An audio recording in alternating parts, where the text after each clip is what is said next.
আজকের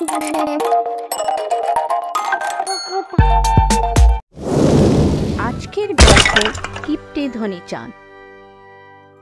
মাধবপুর নামে এক গ্রামে ধনীচাঁদ নামে এক শেঠ থাকত। ধনীচাঁদ ধনী হওয়ার সাথে সাথে খুব কিপ্টে আর জোচ্চোরও ছিল। তার কাছে কোনো চাকর বেশি দিন টিকত না, কারণ কাজে রাখার আগে চাকরের সামনে সে এমন 3 শর্ত রাখত যেগুলো কেউই কখনো পুরো করতে পারত না। একদিন মদন নামের এক ছেলে ওই শেঠের কাছে কাজ চাইতে গিয়ে বলল, শেঠজি, আমি অনেক দূর থেকে আসছি, আপনি কি আমায় আপনার কাছে কাজে রাখবেন? ঠিক আছে, আমি তোকে কাজে রাখবো, কিন্তু আমার 3টে শর্ত আছে। কি শর্ত আপনার? দিনে রাতে আমি যখনই কোনো কাজের কথা বলবো তোকে করতে হবে। দ্বিতীয় শর্ত, তুই দিনে একবার মাত্র খেতে পাবি। তৃতীয় শর্ত, যদি তুই নিজের থেকে চাকরি ছেড়ে যেতে চাস তাহলে তুই আমায় 1 বছরের টাকা দিবি। কিছুক্ষণ ভাবার পর মদন শেঠের সমস্ত শর্ত মেনে নিল আর শেঠের দোকানে চাকরি করতে শুরু করল। শেঠ খুব কিপ্টে ছিল। মদনকে গুদাম থেকে ভারী ভারী বস্তা আনতে বলতো। মদন সারা দিন কাজ করত আর দিনে মাত্র একবার খেতে পেত। এভাবে দিন দিন সে কমজোর হয়ে পড়ছিল। কিছুদিন এরকমই চলল। একদিন শেঠজির স্ত্রী তাকে খুব কম রুটি দিল খাওয়ার সময়।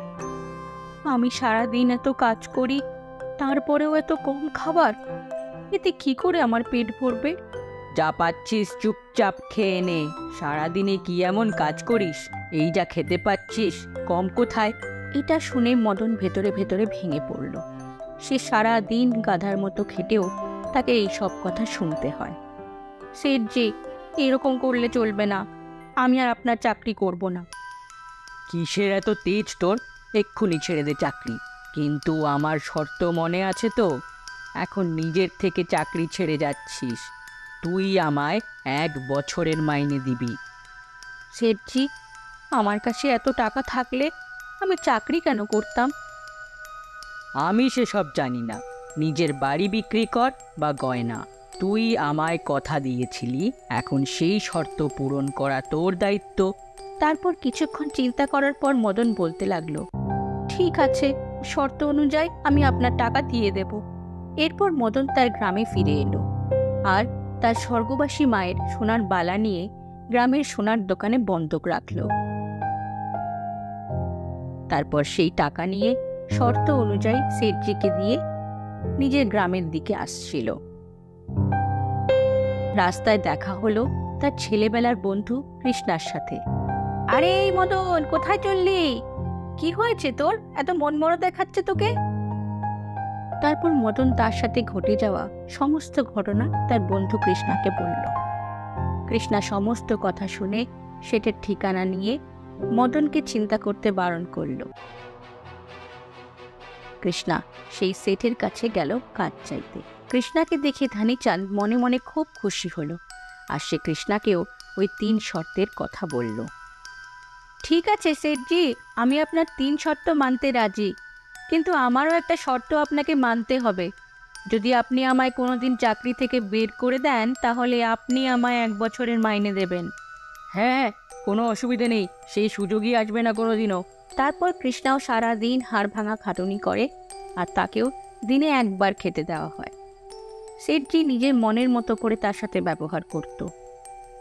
আরে কৃষ্ণা, গুদামে গিয়ে 1 বস্তা আটা নিয়ে আয়, আর হ্যাঁ, আসার সময় ভালো করে তালা দিয়ে আসবি, অনেক দামি জিনিস আছে সেখানে। শেঠজির কথা মতো কৃষ্ণা গুদামের দিকে চলতে শুরু করলো আর তার মনে মনে ধনীচাঁদকে শায়েস্তা করার জল্পনা করতে লাগলো। কৃষ্ণা আটার বস্তা বের করার পর দরজায় তালা দিল না আর দোকানে ফিরে এলো। পরের দিন আবার ধনীচাঁদ কৃষ্ণাকে গুদাম থেকে জিনিস আনতে পাঠালো। কৃষ্ণা গুদামে গিয়ে দেখলো গুদামের সমস্ত জিনিস উধাও হয়ে গেছে। এটা দেখে সে খুব খুশি হলো আর দোকানে ফিরে এলো। শেঠজি, সব গায়েব হয়ে গেছে, তালা ভেঙে কেউ সমস্ত কিছু চুরি করে নিয়ে গেছে। এই শুনে কিপ্টে শেঠ খুব উদাস হয়ে গেল। এত বড় লোকসান হওয়ায় তার শরীর খারাপ হয়ে পড়ল। পরের দিন সকালে যখন ধানিচাঁদ তার বাড়িতে আরাম করছিল, কৃষ্ণা সেখানে পৌঁছলো। আর সেঠের এই অবস্থা দেখে মনে মনে খুব খুশি হলো। তখনই সেঠানি বলল, কৃষ্ণা, আজকে দোকানে তো কোনো কাজ নেই, তুই গিয়ে জঙ্গল থেকে কিছু কাঠ কুড়িয়ে নিয়ে আয়। সেঠানির কথা শুনে কৃষ্ণা জঙ্গলে চলে গেল কাঠ আনতে। কিছু দূর হাঁটার পর সে জঙ্গলে পৌঁছে গেল।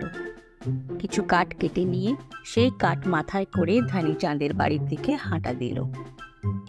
কিছুক্ষণের মধ্যেই বাড়ি পৌঁছে সে সেঠানিকে জিজ্ঞেস করলো, মালকিন, এই কাঠগুলো কোথায় রাখবো? কৃষ্ণার এই প্রশ্নে মালকিন রেগে গিয়ে বলল, নিজে সেটজির ওপর রেখে দে।